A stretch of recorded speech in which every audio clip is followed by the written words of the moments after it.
Hey there, I'm Lee Ullman here with some big news from the National Young Farmers Coalition.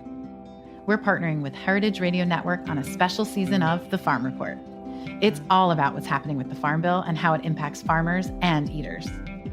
I am growing diversified vegetables on land that's been in our family for 150 years. And so with the pandemic, gentrification, property values going up, we had to sell the land and we lost it. Join us as we uncover the untold stories behind this massive piece of legislation that shapes how we grow our food, what we eat, and so much more. The problems we have had, those are things that come from earlier Farm Bill and USDA policy, right? Like Earl Butz, get big or get out. You know, it's my responsibility to know not only what I'm eating, but then like how that all came to be.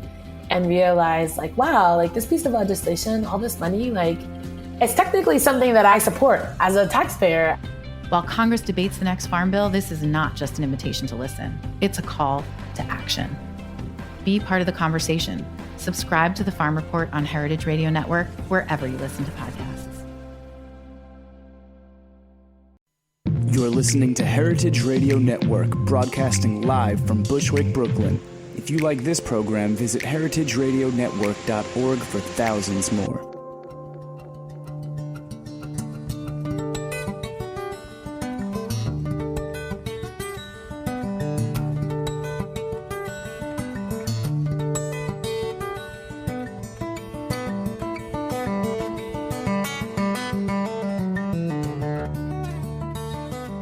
Well, hello, and welcome to Chef's Story. This is Dorothy Cann Hamilton, and today we're sitting at the International Culinary Center in Soho in Manhattan, New York. And I'm very, very excited because we have an alumni sitting with us today.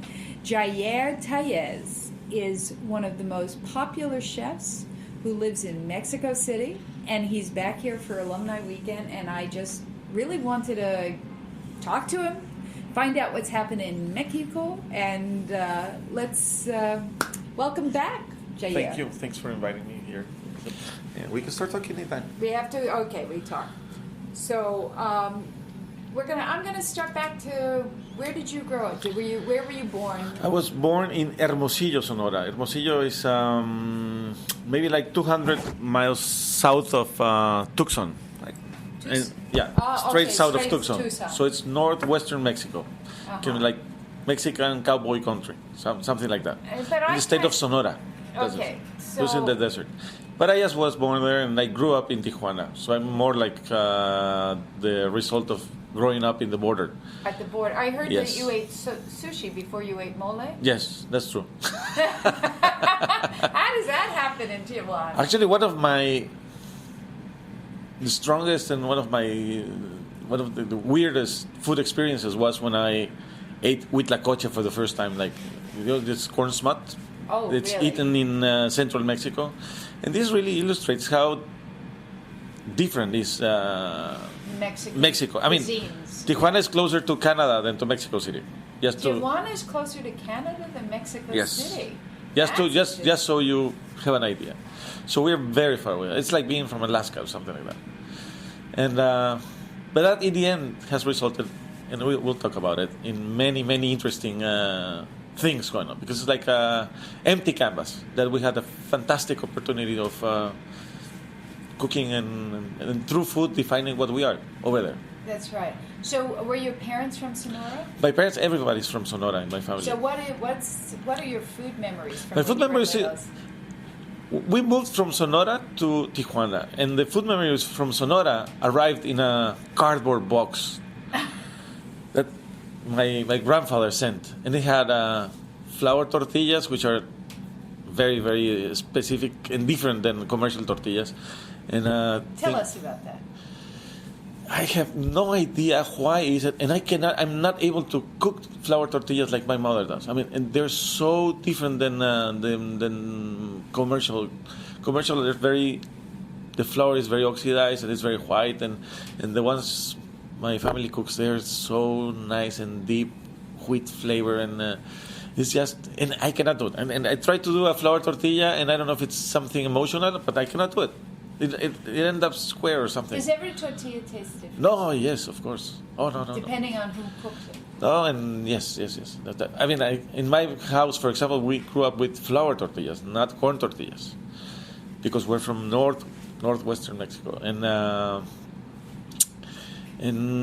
is that one of your best childhood memories? Oh, yes, my mother cooking tortillas and then beans and just eating beans and tortillas. It was amazing. Around the stove, and she would cook fresh. Now, this was with the box that your grandfather sent? No, my grandfather said it was a bunch of typical sweets from there. The one is called jamoncillo, which is jamoncillo. It's a sweet made with milk and sugar. And it's like caramelized milk and sugar, like dulce de leche, but it becomes thicker, like a caramel. Like a caramel. Jamoncillo is called. And then they make a sweet with quince paste, but it's smoky because they cook it in the over the wood fire.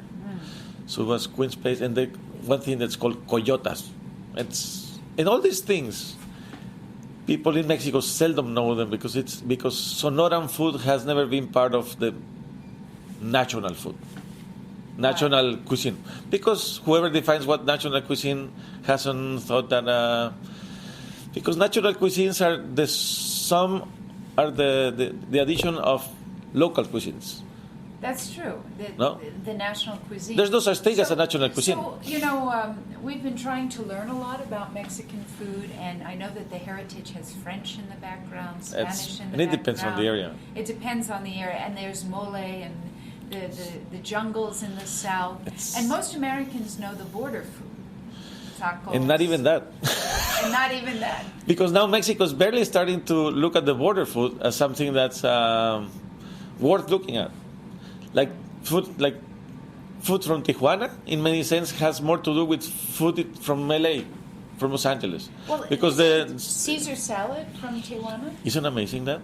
Yeah. Isn't that amazing? Caesar salad with Parmesan cheese and romaine lettuce. And romaine lettuce. And it needs to have cheap Parmesan cheese. Cheap Parmesan cheese. If you do it the right way, it doesn't work.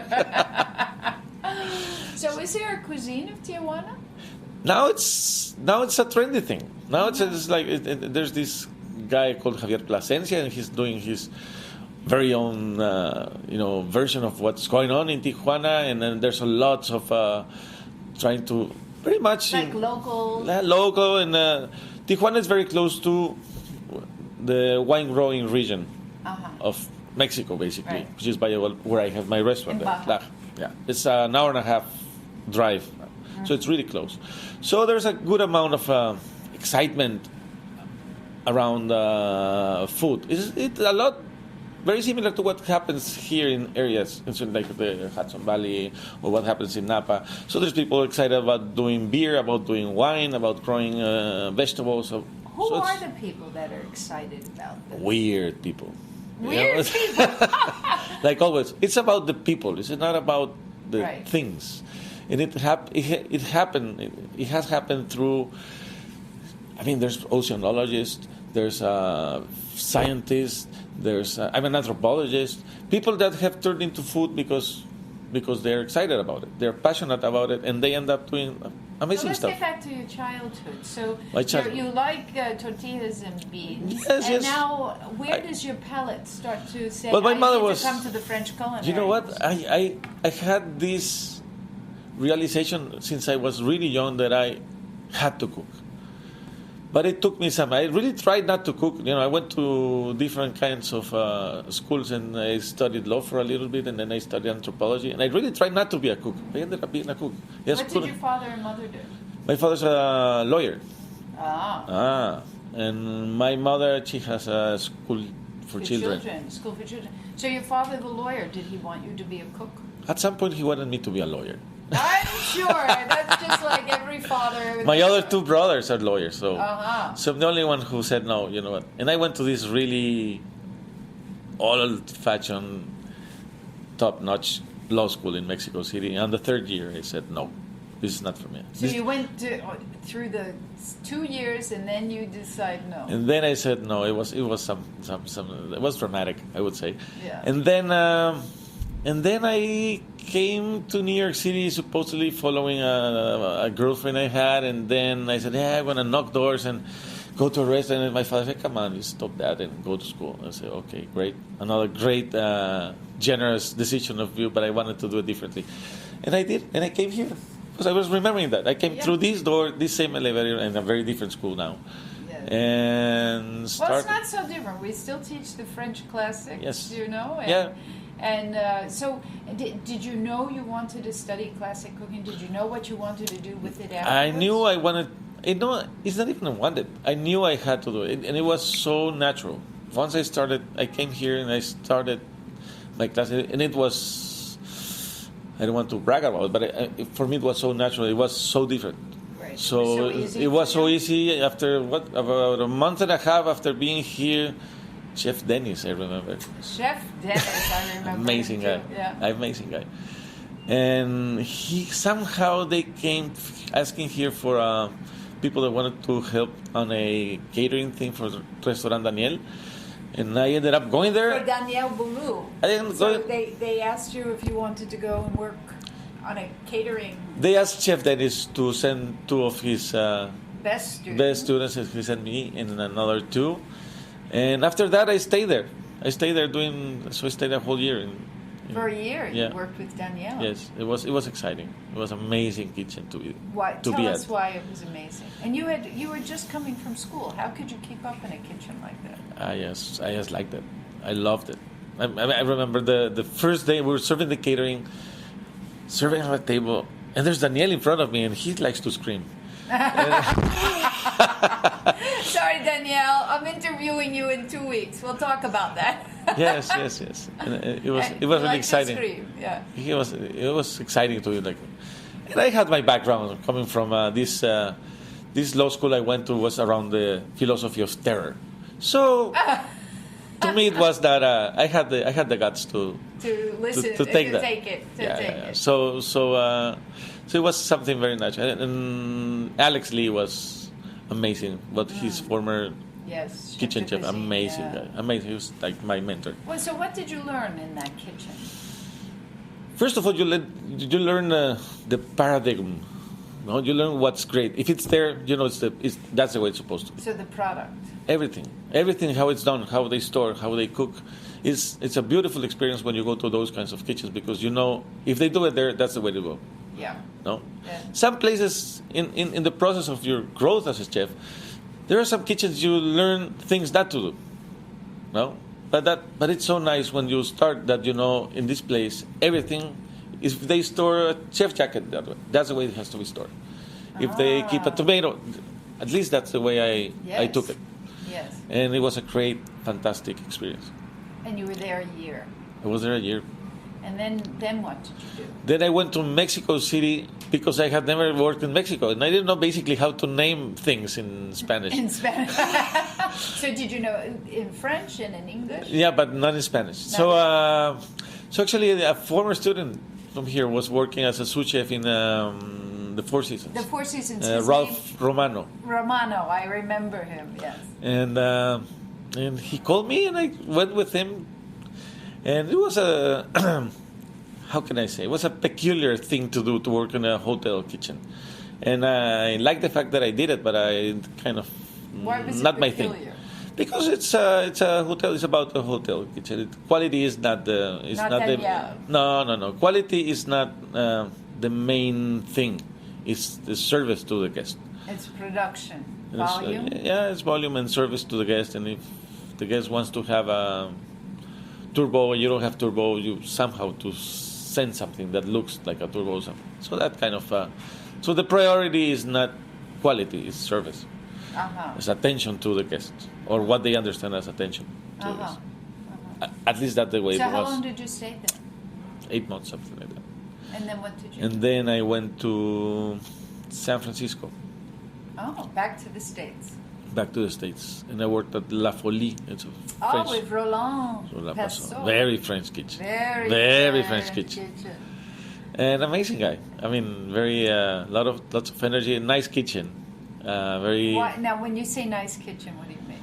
Because the team was very, very nice. Very small, tight team. No.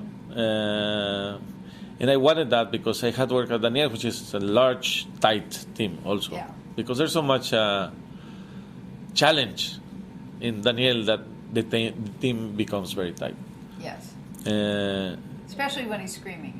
All the time. I don't know how he is now, but back then it was a very dramatic kitchen to be at. There was plates flying around, but you kind of wanted that, no? When you're a young cook, you kind of need that to have that in your file. Yeah. So, and Roland's kitchen is way smaller. Way smaller, tight, more personality, and he was there. Amazing. I mean, the guy is cooking the line every day. You don't see. And how many years' experience did he have? I don't know. All the years in the world. So and I'm pretty sure he's doing that. I mean, he's still. Yeah. I mean, and that is something. I don't do that. Now you're not on the line anymore. I don't do it. I mean. So what did you learn from that kitchen? I think, and he's French and Danielle's French, but they're a different age. Very, very different French cuisines. So how are they? Roland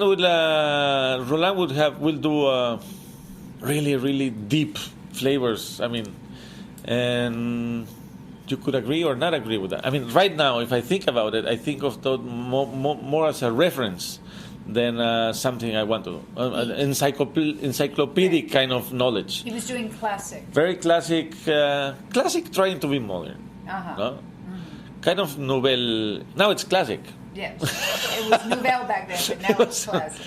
Yeah, that lobster salad with a mango thing on the bottom with, I don't know, 25 different garnishes, and so that kind of things that I look back and say, oh, how nice, I did that, but now it's so out of reality. So what we're going to do is take a little break here, and we're going to come back and we're going to talk about your restaurants. Today's program has been brought to you by Consider Bardwell Farm. Spanning the rolling hills of Vermont's Champlain Valley and easternmost Washington County, New York, 300-acre Consider Bardwell Farm was the first cheese-making co-op in Vermont, founded in 1864 by Consider Stebbins Bardwell himself. Rotational grazing on pesticide-free and fertilizer-free pastures produces the sweetest milk and the tastiest cheese. All of their cheeses are aged on the farm in their extensive system of caves. Consider Bardwell Farm is also a big supporter of Heritage Foods USA's No Goat Left Behind program. No Goat Left Behind is a serious effort launched in 2011 by Heritage Foods USA, designed to introduce goat meat to American diners and provide a sustainable end market for dairy animals. For more information, please visit www.considerbardwellfarm.com. Okay, we're back now. Good.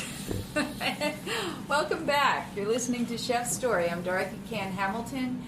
Today we're coming to you from the International Culinary Center in Manhattan, down in Soho, and I'm speaking with Jair Tellez, who is one of our graduates, but he's one of the most popular chefs down in Laja in Mexico, and we're going to explore where Mexican cooking is going today, how he's doing it.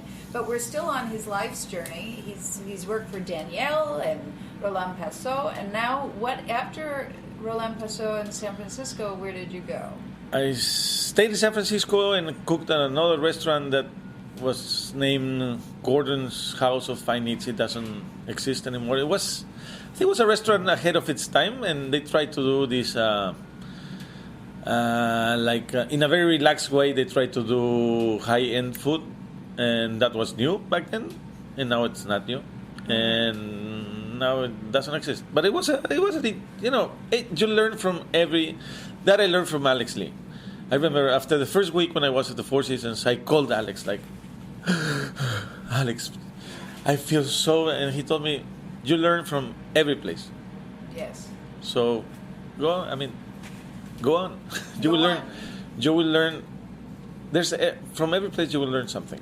So when did you start making your own restaurants? After that, then the decision came to, that was in 2000 or 99, to keep cooking, and I wanted to go to Spain to cook, or go down home and do something. And I just felt the urge to go with my people. It was something about my geography and my people, and I realized I got along. I love making teams of people, and I said, "Come on! I mean, the best times I have working in San Francisco is when I'm relating to the team, and also people from around there. I enjoyed it, so I went down and took this. It's crazy. It's a kind of crazy idea that's supposed to be stayed as an idea and never become reality, and it became reality, which is to do this destination restaurant at a very in a valley that's back then was only a valley that they grew grapes and stuff, but had no tourist vocation. How far was it from the nearest? It's an hour and a half from the border, and it's 30 minutes from Ensenada. Uh-huh. So, but it's a it was back then, and it still is. Now it's crazy, but it still is a place only that was supposed to be for agrarian, for agriculture, for growing. Wine country. Wine country. So, but I had this thing. I need to make this restaurant, and it was a crazy thing. It was crazy, and I'm so stubborn, and I said, okay, this is what I'm going to do, and. My family, they say, okay, we're going to do the investment. It was not a crazy investment, but it was some investment. I said, yeah, okay, so we'll do it. So, oh my God, what can I do now? Now you have your family's money. Now I need to do it. So going to live to the countryside. One thing is to think that you want to go there. Another thing is to go to the countryside. You've been in San Francisco, and, New York, and then go and see how do you put a underwater pump so you can, because there's a well, and to start having to learn things that I had no idea about. How did you come on that location? Driving. So you just we had this thing. I said, okay, everything was a dream, and it's amazing.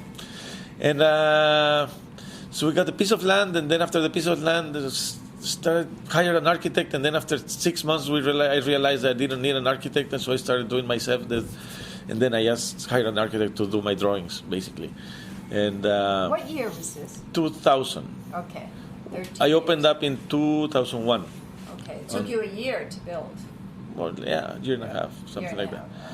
And so I went there to live in the countryside, and it was a fantastic experience. But it was full of, as you might imagine, funny stories, doing stupid stuff that in the end. So tell me what the menu was like. This is your first. At the beginning, the menu was, because back then the valley. Now wait a minute. You graduated here in '97. Yes. 3 years. 3 years. I was too young. I was too young. Yeah. In 3 years, you were opening your own restaurant with your parents' crazy. money. Yes, Whoa. it was crazy. That happens, and I knew it was early in my development to do it, but I always had back in my mind, say, okay, I'm going to pretend there's this big chef behind me and he's looking at me, so I'm going to try to do things as if this guy, imaginary guy, was behind me. Right. Because in truth, I had never been a chef of any restaurant. I had been a cook. I was a good cook, but I was never a chef. So to start doing things, it was I tell you, it was a gesture of doing things therefore.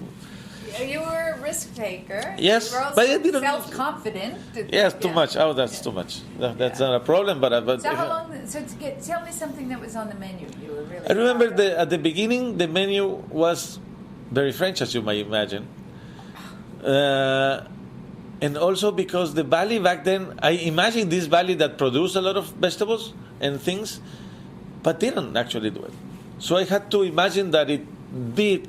So by doing it, it happened. Oh, so you got the farmers to grow And stuff for you? we started growing, and for example, we started baking bread, and now we bake bread, and I know how to bake bread, and I studied some later on, because I had to bake my bread because there was no way to get and we had to grow some stuff because there was nobody doing it by then.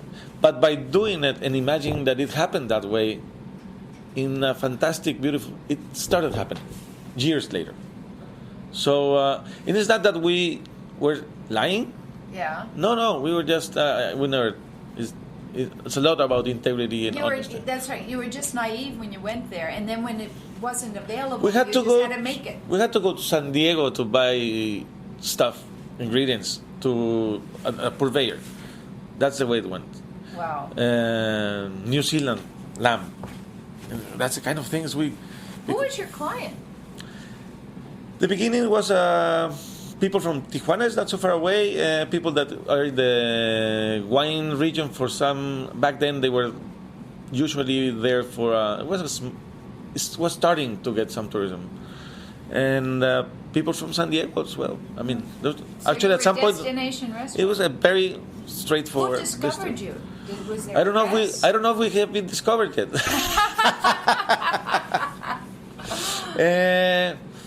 Yeah, we had no PR project or whatever. I mean, we just How started close are you to the ocean? like 20 minutes, 25 minutes. Were there fishing boats that you could buy fish? There's an amazing fish guy that I still buy from. And we have amazing fish products. Because in that part of, you still get some of the cold sea fish, like spider crab and beautiful sea urchin and abalone and amazing seafood. And we had and then we started after 3-4 years, we started like really growing our own produce. And right now, maybe 90% of what we cook is we produce. I mean, we grow there. So it's a very fun place. So it's not great business. It's not a great No. How many seats do you have? We have like 40-something, 40. 40. And are you open how many days? Wednesday, Thursday, Friday, and Saturday. Oh. And that's the way it works because, to start with, the story is not the story about food. It's the story about people. Because without the people, we wouldn't have been able to do this. How many in your kitchen? The kitchen now has 3 people. So it's built around this idea of great quality but small, tight team. And there's 2 people in the dining room. And 1 person that works the whole the outside. The vineyard and the garden. Oh.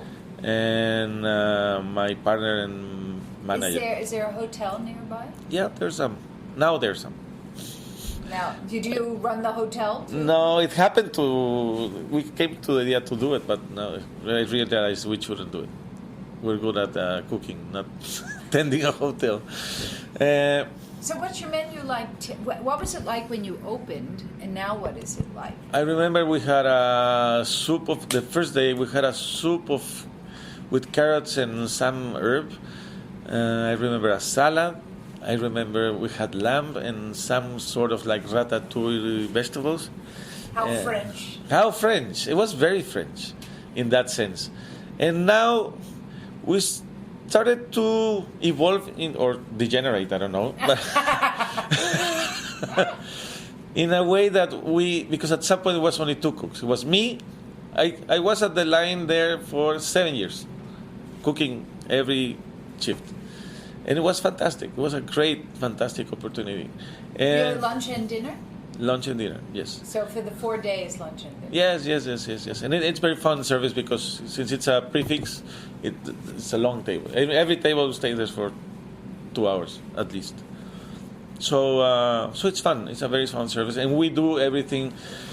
So when I did it, I said, okay, there are some variables I want to deal with, and I want to have these variables be constant. And I want quality to be constant. I didn't want to sacrifice anything about quality because since I was doing what I was doing where I was doing it, it had to be flawless. so I could make my statement right. If there were any flaws, it would dilute. It would be just any other restaurant, only far away, and right. And I remember once a person when I first started, I was very, how can I say, fundamentalist about how things were. So people were asking in Mexico. People asked for limes for everything. They put lime in food, and I didn't give lime. And this guy once asked me, "So can I eat it the way I want to eat it?" I said, "Yes, but not here." I said, "If I give you the lime, it will taste the same as everything you eat, only far away and very expensive. So I'd rather have you eat it this way." I wouldn't do that again, but I was young and I wanted things to. I was so obsessed about your thing product that it was your signature. It was part of my evolution, I guess, and part of my growing up and education. And but what made you change? What makes you change? Yeah, what makes you? This is going to be very philosophical. It's very philosophical. What makes you change? Yeah, in the end, in that specific thing, in the end, I realized that if there's the one who chose to be a professional in this craft is me. Right. And part of being a professional is, if you need to sacrifice some things, that's being a professional. If somebody goes to your restaurant and asks for a hamburger and you don't have it, doesn't mean you need to cook it, but it's your or my responsibility to make it, and to say it and word it in the right way and say it and communicate it in the right way. Not the person that asked for a hamburger, maybe he just for some weird reason thinks. But the burden of understanding is on the professional, not on the customer. Excellently said. The burden of understanding is on the professional, not That's on it. the customer. Wow. So, okay, well, we're going to take a little break here, and we're going to get more philosophical when we come back. You're listening Great. to Chef's Story.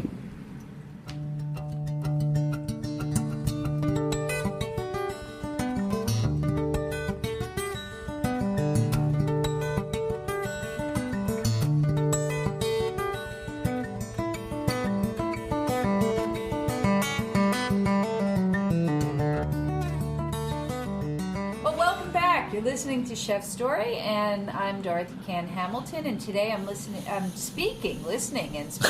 Jair Tellez, who is really quite an impressive chef who has the Mero Toro in Colonia Condesa. In Mexico City, yes. In Mexico City. And he also, you still have your place in Baja. Yes. And it's called Laja. Laja. Laja. Laja. And it's outside of Ensenada. Sorry, my pronunciation. Not Ensenada, it's in okay, San Diego. so Laja in Valle Guadalupe. Valle de Guadalupe, yes. Yeah, yeah, that place.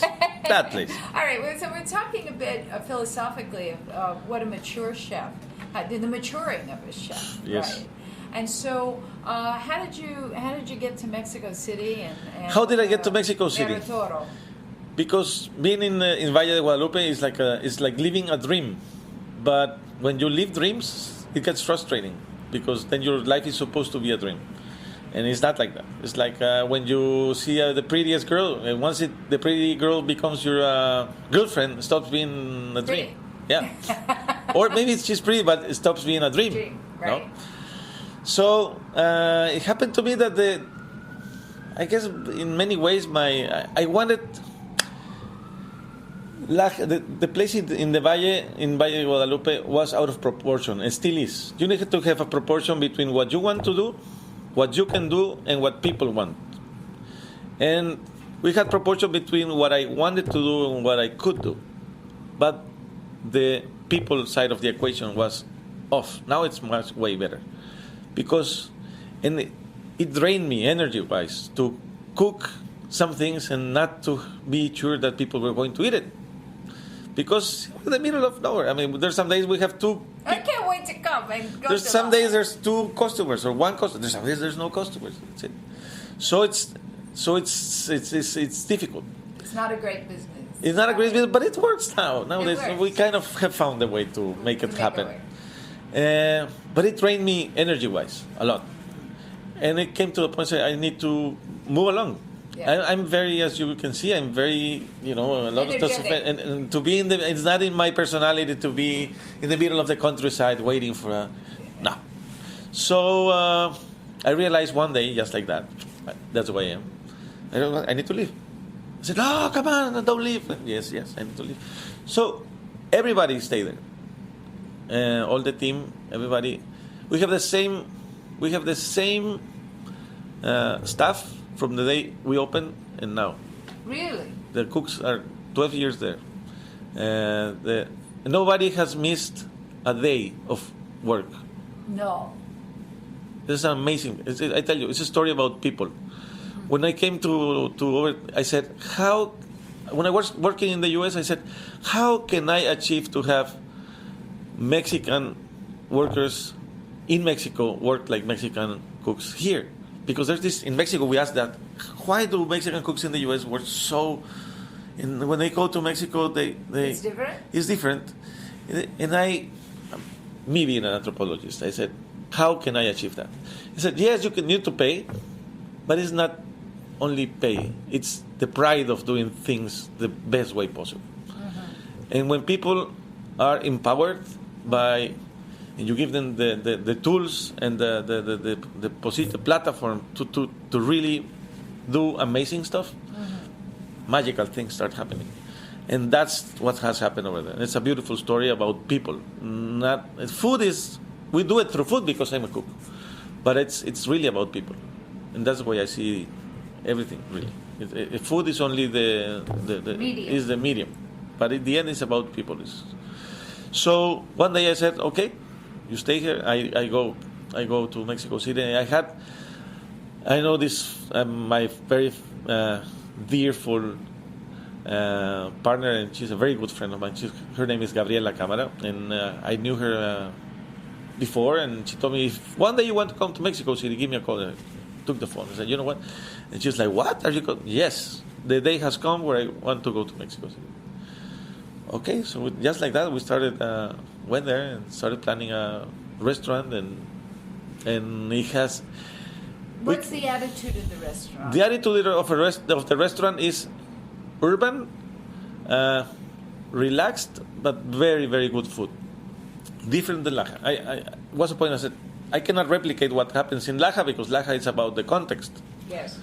And Mero Toro is a very urban restaurant in the sense that people can go there and don't expect to be there for 3 hours or 4 hours like Laja. No? So, but we make really, really good food. A lot of it inspired. My framework is from Baja California, where I'm from, but it's not the theme. It's my framework. So, it's like a 30-item menu, which is not very large or very small either. And I said a lot of. Describe some dishes. For example, we have one. It's called Vuelve la Vida, which is like it's a fresh sea urchin with a tomato, cucumber, and a little bit of chili flakes and sea beans. Lime. Acidity in, for example, that has been a thing. Over the years, when you cook for people, you need to really appreciate and see why that people, as a culture, why do they eat what they eat and why they eat it. And then you work around that. And not for commercial reasons. It's just because that's the best way to communicate. No? Because cooking is an activity, and as an activity is culture. And you're part of the culture. And as cooks, we have this social responsibility to communicate and to add into what's going on, and we have the endless possibilities for things to be done. And for example, Central Mexico, which is where Mexico City is, its acidity is part of the culture. People actually season with acidity instead of salt, and seasoning with salt is cultural. Is it really? Yes. Yes. Like in Mexico, you will see parts of Mexico they will season with acidity or with pepper, chili. Yeah, but acidity is very fundamental for example, for Mexican food. So, where is French in your cooking now? How French? I don't think it's very French now. Well, but the basis how is. would you describe it? It is because French. The basis, the whole technique is French. French, exactly. So that's what we teach here. It's like you sing and the technique is Italian. Okay, well, here the technique is French. So, and I'm a lot about technique. I mean, the fundamentals need to be there. In the end, we're cooks and food needs to be delicious. If food is not delicious, then start doing something else. No? That's right. So, and to communicate through food, you need the basic technique has to be there. What is the basic? The cooking times, textures, the balance of, flavor balance. It has to be there. If you don't do that, then you're not doing it right. And if you don't do it right, you cannot communicate the thing. So it's very easy. And the French technique is there to stay. How have you seen food change since you're at school here? I'm so emotional about food that I will end up telling you that I have changed in such and such way, because I cannot separate food from me, because it's been my growth. But I think now, for sure, it was funny because we started producing our own things before it was a trend. I started doing that 10 years ago in Laja. And I remember I used to tell my partner, you know what, very soon this is going to be the trend. I was totally convinced. Were you selling the food? Or just using it? Cooking the food. Cooking in the restaurant and eating it, because sometimes we don't have customers. That's right. That's the day everybody has a party, right? Yeah. But I think food has changed in that. Now we look into where food comes from, much more than. How is that? How is the sustainable movement in Mexico? There's a lots of interest. Like in Mexico City, it's very relevant because it's a huge city. It's a crazy big city, like this one, but even larger. So there's lots of people getting interested in getting sustainable local food, and there's people trying to do it, but we are at this point where things are not there yet.